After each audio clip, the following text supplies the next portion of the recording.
உறவுகளுக்கு வணக்கம். இன்னைக்கு நம்ம ஒரு 2 நபர்கள பத்தி தான் பார்க்க போறோம். ஒன்று ஏற்கனவே நாம் தமிழர் கட்சியில பயணம் பண்ண ஜெகதீஷ பாண்டியன். இன்னொன்னு ஒரு பொதுமக்களா இருக்கக்கூடிய ஒரு இளைஞர்கிட்ட கேட்கப்பட்ட கேள்விக்கு அவர் சொன்ன ஒரு காணொளிக்கான பதில். 2ல எது முக்கியம்னு பார்த்தீங்கன்னா, 2வதா சொல்லக்கூடிய அந்த இளைஞர பத்தி தான். முதல் நபர் நமக்கு முக்கியம் இல்லன்னாலும், அவர் பேசக்கூடிய கருத்துக்கு நம்ம உடைச்சு பேச வேண்டிய ஒரு காலத்தின் கட்டாயம். ஏன்னா, அவர் தொடர்ந்து அவதூற மட்டுமே அள்ளி வீசிக்கிட்டு இருப்பார். நமக்கு நல்லாவே தெரியும். இப்போ புதிதாக மரியாதைக்குரிய ஐயா வைகோ அவர்கள் கட்சியிலிருந்து விலகி வந்த மல்லை சத்யா அவர்கள் வந்துட்டு ஒரு புதிதாக ஒரு கட்சியை தொடங்கினாரு. அந்த கட்சியை வந்து திராவிட வெற்றி கழகம் சொல்லிட்டு அவர் பெயர்ல அவர் அறிவிப்பும் வெளியிட்டிருந்தார். ஆனா அந்த கட்சி பாத்தீங்கன்னா ஏற்கனவே அந்த கட்சி வேற ஒருத்தர் பயன்படுத்திட்டு இருக்காரு அந்த பேருன்னு சொல்லிட்டு அது ஒரு சர்ச்சை போயிட்டு இருக்கிற சூழல்ல இது ஆங்கிலத்துல பாத்தீங்கன்னா டிவிகே அப்படின்னு வரும். இதை வந்து ஜெகதீச பாண்டியன் அவர் சொல்றாரு, இனிமே டிவிகேக்கும் என்டிகேக்கும் தான் போட்டி அப்படின்னு சொல்லிட்டு அவருடைய ட்விட்டர்ல போஸ்ட் பண்றாரு. ஜெகதீச பாண்டியனுக்கு அண்ணன் சீமான் அவர்களையும் நாம் தமிழர் கட்சியும் விமர்சனம் பண்ணாம தூக்கம் வராதான்னு நமக்கு தெரியல. ஆனா இருக்கிறது கேடுகட்ட ஒரு நபரா இருக்காருன்னு நினைக்கும் போது நமக்கு அது வருத்தமா இருக்கு. கட்சி இருக்கிற கட்சியிலையும் உண்மையா நேர்மையா பயணம் பண்ணதில்லை. அண்ணன் வேல்முருகன் கிட்ட போய் அங்கேயும் அவரையும் மதிக்கிறது இல்லை. இந்த ஊடகங்கள் இப்படிப்பட்ட நபரை நீங்க பேட்டி எடுத்து உங்களுடைய ஊடகத்தோட கண்ணியத்தை குறைச்சிக்கிறீங்கன்றதை மட்டும் தான் நம்ம இந்த இடத்துல பதிவு பண்ணிக்கிறோம். என்னதான் ஒரு வலைவலி சிறிய வலைவலியா இருந்தாலும் ஒரு ஒரு அற்ப ஒரு வியூஸுக்காக இந்த மாதிரி நபரை எடுத்து பேட்டி எடுக்காதீங்க. ஒரு காலத்துல ஒட்டுமொத்தமா உங்களை புறக்கணிக்கிற சூழல் வந்துடும். ஏன்னா சரியானதை ஊடகங்கள் கொண்டு போவோன்ட்டு தான் தொலைக்காட்சியிலிருந்து வலைவலியை வந்து நிறைய பேர் பார்க்க ஆரம்பிக்கிறாங்க. ஆனா அந்த வலைவலியிலேயே இந்த அபத்தமான நபர்கள் எல்லாம் வச்சு நீங்க பேட்டி எடுத்துக்கிட்டு உங்களை கண்ணியத்தை குறைச்சிக்கிறீங்க. இதோட பெரிய விஷயமா அவரை வந்து நம்ம பேசுறது வேஸ்ட். ஏற்கனவே என்ன சொல்றதுன்னா பலமுறை விமர்சனத்துக்கு நம்ம பதில் கொடுத்தாச்சு. இருந்தாலும் தொடர்ந்து வேற வழியே இல்லாம பிழப்புக்கு வழி இல்லாத நபர் மாதிரி அந்த நபர் கூட ஏதாவது ஒரு பிழப்பை தேடி போவாங்க போல. இவர் என்னடானா இந்த வலைவலியில உட்காந்துக்கிட்டு நாம் தமிழர் கட்சியும் நாம் தமிழை சார்ந்து இருக்கிறவங்களை மட்டுமே மட்டம் தட்டி பேசிக்கிட்டு இவருடைய மட்டமான ஒரு புத்தியை காட்டிட்டு இருக்காரு. இதை நம்ம வேற மாதிரி பெருசா விமர்சனம் பண்ணா இன்னும் கொச்சியா பேசலாம். சீமான் அவர்கள் தம்பிங்க இந்த மாதிரி பேச மாட்டோம்னு அவருக்கும் தெரியும், எங்களுக்காக விருப்பம் இல்லை. இவரை பத்தி பேசுறதே அருவருப்பா தான் இருக்கு. தொடர்ந்து என்ன பண்றதுன்னா தன்னை முன்னிலைப்படுத்திக்கிறதுக்காக நாம் தமிழர் கட்சி எதிர்த்து பேசுறன்ற பேர்ல அவதூறையும் வன்மத்தையும் கக்கிட்டு இருக்காரு. இப்படிப்பட்ட நபரை முடிந்த அளவுக்கு எல்லாரும் புறக்கணிக்க மட்டும் செய்யுங்க. தமிழ் தேசிய சிந்தனையாளர்கள் இப்படிப்பட்ட நபரை முதல்ல வந்துட்டு நம்மளுடைய சிந்தனையிலிருந்து தூக்கி எறியணுன்றதான் என்னுடைய வேண்டுகோள். 2வதா பாத்தீங்கன்னா ஒரு இளைஞர் ரொம்ப நாளா அந்த காணொலி போயிட்டு இருக்குன்னு நினைக்கிறேன் பல சமூக வலைதளங்கள்ல. ஒரு இளைஞர்கிட்ட ஒரு ஊடகம் வந்து கேள்வி கேட்குது, நாம் தமிழருக்கு அண்ணன் சீமான் அவர்களை பத்தி நீங்க என்ன நினைக்கிறீங்க, நாம் தமிழர் கட்சியை பத்தி என்ன நினைக்கிறேன். நானும் வந்துட்டு அவரோட பேச்செல்லாம் பார்த்துட்டு ரொம்ப நம்பி அவர் ஓட்டு போட்டு நானும் ஏமாந்த ஒருத்தன் அப்படின்னும் போது அந்த ஊடகவியலாளர் கேட்கிறாரு, என்ன நீங்க ஏமாற்றம் அடைஞ்சிட்டீங்க, என்ன காரணம் அப்படின்னா, இல்ல அவருடைய பேச்சுல வந்துட்டு நிலையான தன்மை இல்லை. இப்போ அந்த நபர்கிட்ட எப்படி இந்த ஊடகவியாளர் கேட்டோம் என்ன நம்பிக்கை தன்மை இல்லைன்னு கேட்டிருக்கணும். ஆனா அவருக்கு என்னன்னா ஏதோ ஒரு மனசுக்குள்ள ஒரு நம்பிக்கையற்ற தன்மை வந்திருக்கு. அதுக்கான காரணம் கேட்டா அவருக்கு தெரியல. அவர் காசு வாங்கிட்டு மாத்தி பேசுறாரா இல்ல என்னன்னு எங்களுக்கு தெரியலன்றது அவரே அந்த இடத்துல பதிவு பண்றாரு. தெளிவா அந்த அந்த இளைஞருக்கு என்ன ஒரு விஷயம் என்னால புரிஞ்சு கொள்ள முடிஞ்சதுன்னா, அண்ணன் மீது அவருக்கு வந்து நம்பிக்கை குறைந்ததுக்கு காரணம் என்னன்னு கேட்டீங்கன்னா முழுக்க ஊடகங்கள் மட்டும்தான். இந்த ஊடகங்கள் ஒரு மனிதனை தவறாக சித்தரித்து இளைஞர்கள் மத்தியில தொடர்ந்து கொண்டு போய் சேர்க்கும் போது ஒரு இளைஞருக்கு தன்னை அறியாமலேயே அவர் மீது ஒரு நம்பிக்கையற்ற தன்மை வர்றதுக்கு முதன்மை காரணம் என்ன கேட்டீங்கன்னா ஊடகங்கள் மட்டும்தான். ஏன்னா எந்த ஒரு அடிப்படை காரணமும் அந்த இளைஞருக்கு தெரியல. என்ன சொல்லி அவர் அந்த ஊடகத்துல பதில் சொல்லணும்னு தெரியல. சிரிச்சுக்கிட்டே நான் அவருக்கு ஓட்டு போட்டு நான் ஏமாந்தேன் அப்படின்ற அவர் ஒரு மாதிரியான மனநிலையில சொல்றாரு. இனி எனக்கு அந்த நம்பிக்கை இல்லை. ஆனா என்ன காரணம்னா அந்த காரணம் தெரியல. இந்த காரணம் தெரியாம இருக்கிறது தான் இந்த ஊடகங்கள் தொடர்ந்து ஒரு மனிதன் மீது அவதூறுகளை அள்ளி வீசி திராவிட சூழ்ச்சியில திராவிடத்திற்கு கைப்பாவையாவே சில ஊடகங்கள் செயல்பட்டு தொலைக்காட்சி ஊடகங்கள் செயல்பட்டு தொடர்ந்து நாம் தமிழர் கட்சி மீது ஒரு காலகட்டத்துல வன்மத்தை மட்டுமே கக்கிட்டு இருந்தது. அந்த காலகட்டத்துல நம்மளால ஆதரவு நிலைப்பாடுல கூட இந்த மாதிரி வலைவலி எல்லாம் உட்காந்து பேச முடியல. ஆனா இந்த காலகட்டத்தில் நம்ம இதை பேசி ஆகணும். ஏன் சொல்றேன்னா ஒரு நபர் இருக்கும் பொழுது அதை பத்தி யாருமே பேசல. அவர் போனதுக்கு அப்புறம் நம்ம அவர் இழந்துட்டோம் அப்படின்னு சொல்லிட்டு ஒரு நபரை சொன்னோம். அது யாருன்னு யோசிச்சு பாத்தீங்கன்னா நல்லாவே தெரியும். விஜயகாந்த் ஐயாவை அவர் சொல்லுவோம். என்னதான் அவர் திராவிட கட்சியை சார்ந்து வந்திருந்தாலும் அவர்கிட்ட ஒரு மனிதம் இருந்தது. மனிதம்னா மக்களுக்கு நன்மை செய்யக்கூடிய ஒரு நபரா இருந்தாரு, அறியப்பட்டவரா இருந்தாரு. அவரால் பல மக்கள் வந்து எப்படி சொல்றதுன்னா உதவிகள் பெற்று நல்லாவும் வாழ்ந்தவங்க இருக்காங்க. இதன் அடிப்படையில அவரை பற்றி எப்பவுமே எல்லாருமே பெருமையாவே சொல்லிட்டு இருந்த காலம் தான். ஆனா அவர் இருக்கும்போது அவரை பத்தி இந்த ஊடகங்கள் பெருமையா சொல்லிச்சா கேட்டீங்கன்னா கிடையவே கிடையாது. அவர் மரணிக்கும் தருவாய் வரைக்கும் ஊடகங்கள் அவரை விமர்சனம் பண்ணாங்க தான் அதிகம். அவர் மரணித்த பிறகு அதே ஊடகங்கள் அவருடைய இறுதி அடக்கம் சடங்கு முடிகிற வரைக்கும் அந்த ஊடகங்கள் தங்களுடைய வியாபாரத்திற்காக அந்த காட்சியாக பதிவு செய்தவர்கள் தான் இந்த ஊடகங்கள்.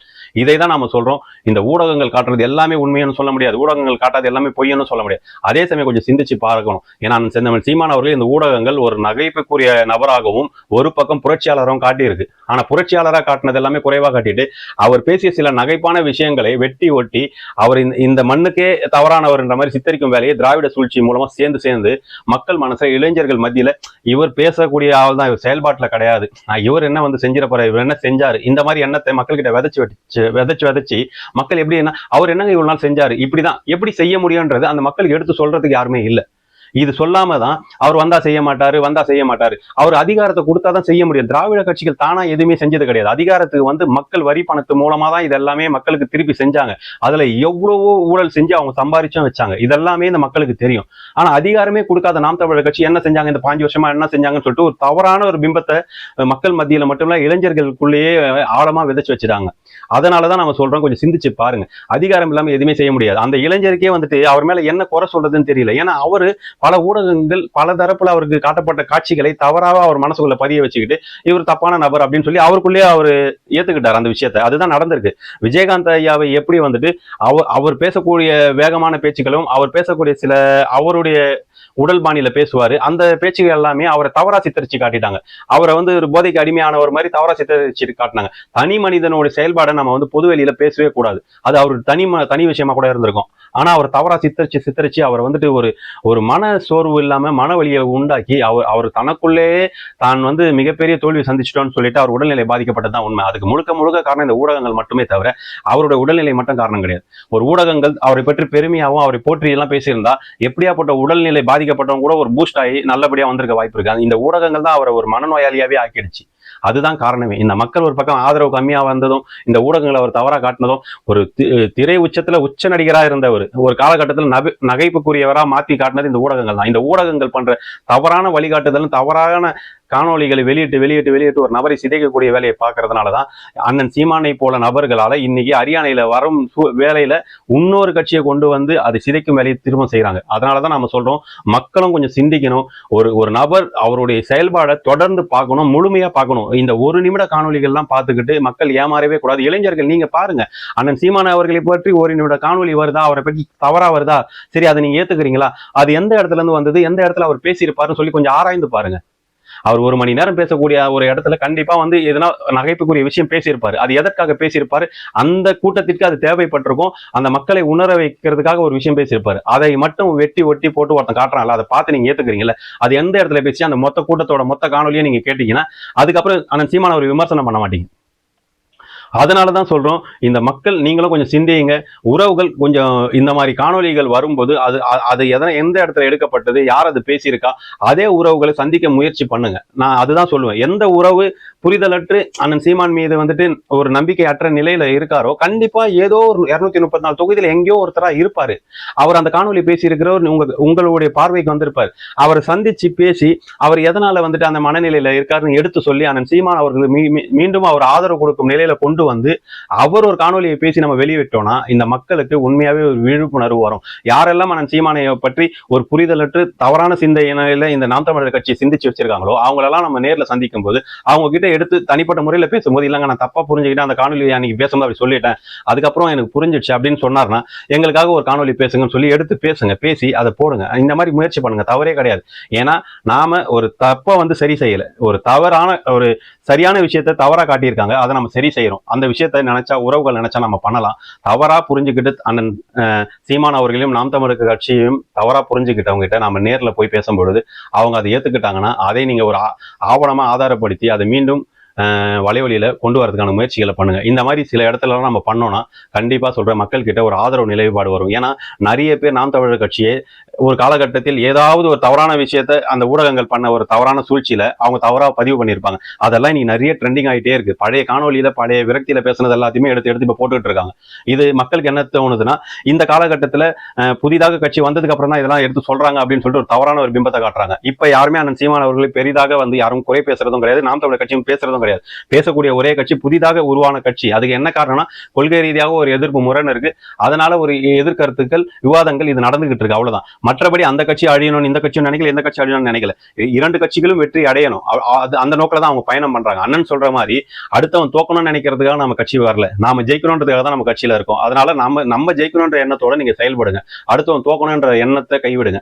அந்த மாதிரி சிந்தனையே நமக்கு வேணாம். நாம ஜெயிக்கணும், நம்மளுடைய நோக்கத்தை இலக்கை நோக்கி நம்ம ஓடுவோம். அடுத்தவன் தோக்கணும்ன்ற எண்ணத்தை ஒருபோதும் நம்ம மனசுல வைக்க கூடாதுன்றாரு. நாம அதை தான் சொல்றோம். மத்தவங்களை பத்தி நம்ம நினைக்க தேவையில்ல. நம்ம கட்சி நம்ம ஜெயிக்கணும், நம்ம கட்சி வளரணும். நம்ம கட்சியை பத்தி தவறா யாரா புரிஞ்சுக்கிட்டு இருந்தாங்கன்னா அந்த நபர் கண்டிப்பா ஏதோ ஒரு தொகுதியில யாரோ ஒரு பார்வையில இருக்கலாம்.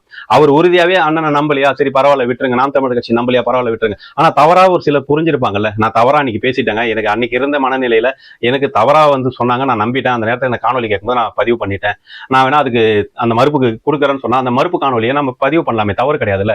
நிறைய பேர் அந்த காலகட்டத்தில் எப்படி சொல்றதுன்னா ஒரு 4-5 ஆண்டுகளுக்கு முன்னாடி எல்லாம் சில காணொலிகள் வந்திருக்கும். அந்த காணொலிகள் கூட ட்ரெண்டிங் ஆகிற மாதிரி எனக்கு தெரியுது. இப்போ பேசின இந்த நபர் கூட இப்ப பேசினதா தெரியல, இது கொஞ்ச நாள் முன்னாடி தான் பேசியிருக்காரு. இதே நபரை பேசினா கண்டிப்பா இப்போ அண்ணன் எடுத்திருக்கிற பல மாநாடுகள், பல விஷயங்கள், முன்னெடுப்புகள், பல மாற்றங்கள் கண்டிப்பா அவரை கவர்ந்திருக்கும்.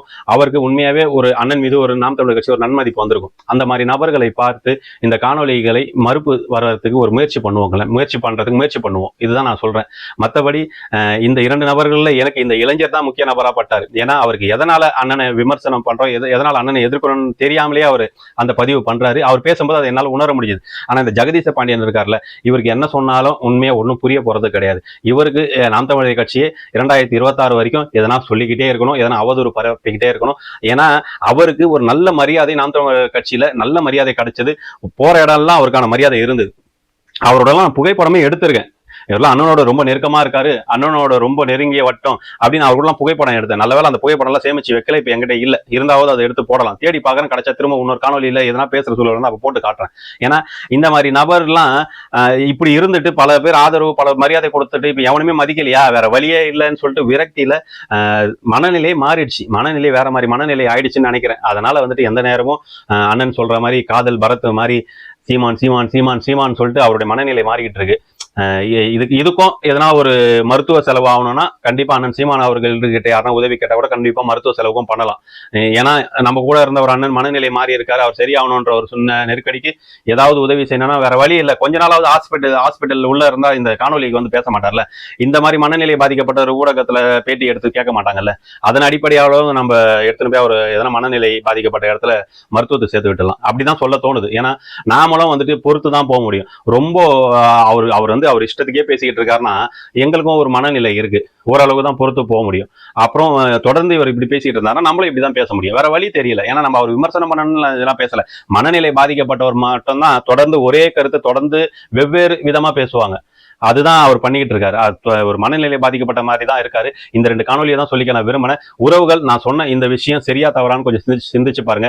நம்ம நாம் தமிழர் கட்சியா இருக்கட்டும், அண்ணன் சீமான் அவர்களாகட்டும், இல்ல கட்சியை சார்ந்த உறவுகள் தவறா யாருன்னா புரிஞ்சுக்கிட்டு இருந்தாங்க அப்படி உங்களுக்கு தெரிஞ்சது, அவங்க யாருன்னா இந்த மாதிரி காணொலிகள் எதனா பேசுனதை நீங்க பார்த்துருந்தீங்கன்னா அவங்க கிட்ட பேசி அவங்க தவறா புரிஞ்சுக்கிட்டதை நீங்க உணர்ந்தீங்கன்னா அவங்ககிட்ட மறுப்பு காணொலி கூட கேளுங்க. அந்த மாதிரி காணொலிகள் எடுத்து போட்டு மக்கள் பார்வைக்கு அவங்க ஒரு தவறா புரிஞ்சுக்கிட்டாங்க, இன்னைக்கு அவர் சரியா புரிஞ்சுட்டு இருக்காங்க, இதுதான் நாம் தமிழர் கட்சியோட வளர்ச்சி அப்படின்ற மாதிரி ஒரு பிம்பத்தை உருவாக்கி அந்த சரியான பிம்பத்தை மக்கள் கிட்ட கொண்டு போய் சேர்க்கணும்ன்றதான் என்னுடைய நோக்கம். அதுக்காக தான் இதை பேசினேன். தொடர்ந்து இந்த வலைவலியை பேசுவோம். இதுக்கு ஆதரவு இல்லைங்க. மாற்றத்தின் மண் விழித்திரு தமிழா வலைவலிக்கு நீங்க தொடர்ந்து ஆதரவு கொடுத்தீங்கன்னா அது சிறப்பாக இருக்கும். நன்றி, வணக்கம்.